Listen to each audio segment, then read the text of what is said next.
Iran, America और Israel के बीच तनाव अब अपने चरम पर पहुंच चुका है और मिडल ईस्ट में हालात तेजी से बिगड़ते जा रहे हैं। रिपोर्ट्स के अनुसार ईरान ने अमेरिका के खिलाफ जवाबी कार्रवाई तेज कर दी है। कुछ मीडिया रिपोर्ट्स में यह भी दावा किया गया कि ईरान ने अमेरिकी फाइटर जेट को निशाना बनाया और इलाकों में भी हमले किए हैं। हालांकि ये जरूरी है कि इसे सही समझा जाए। अभी तक ये दावा पूरी तरह से साबित नहीं हुआ है कि किसी अमेरिकी उत्पोत को पूरी तरह से तबाह कर दिया गया है, लेकिन जहाजों और टैंकरों पर हमले होने की स्थिति बेहद तनावपूर्ण बन गई है।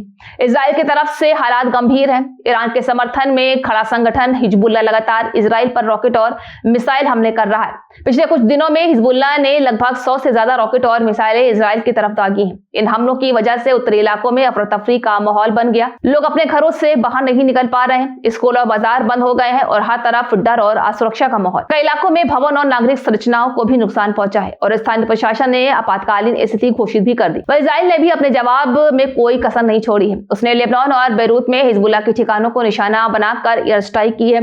इस दौरान कई सैन्य ठिकानों, गोदामों और कमांड सेंटरों को नुकसान पहुंचा है। परिणाम स्वरूप इलाके में तबाही और बढ़ गई और मानवीय संकट भी गहरा गया है। यहाँ तक कि स्थानीय लोगों को सुरक्षित स्थानों पर ले जाने के लिए इजराइल ने चेतावनी भी जारी कर दी है, क्योंकि हिजबुल्ला लगातार अपने हमलों को जारी रख रहा है। इस पूरी घटना की जड़ें फरवरी 2026 में हुई घटनाओं तक जाती हैं, जब अमेरिका और इजराइल ने मिलकर ईरान पर बड़े हमले किए थे। इसके बाद से ईरान और उसके समर्थक समूहों ने जवाबी कार्रवाई तेज करनी शुरू कर दी। अभी टकराव सिर्फ 3 देशों तक सीमित नहीं है। इसमें लेबनान, यमन और अन्य क्षेत्रीय इलाके भी शामिल होते जा रहे हैं, जिससे ये क्षेत्रीय स्तर पर एक बड़े युद्ध का रूप ले सकता है।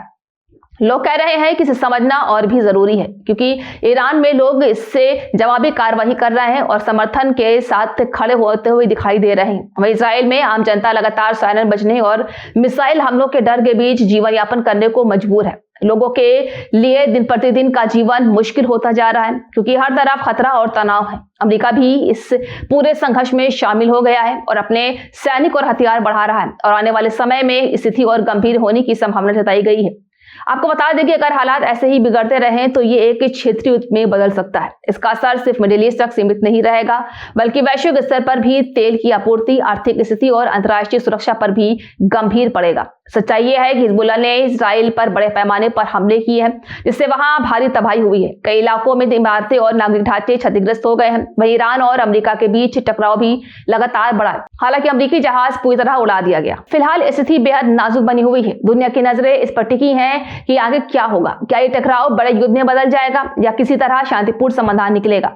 आम लोग, पत्रकार, सरकारें और अंतर्राष्ट्रीय संगठन सभी इस मामले पर नजर बनाए हुए हैं, क्योंकि इस टकराव का असर पूरे मिडिल ईस्ट और उसके बाहर भी पड़ सकता है।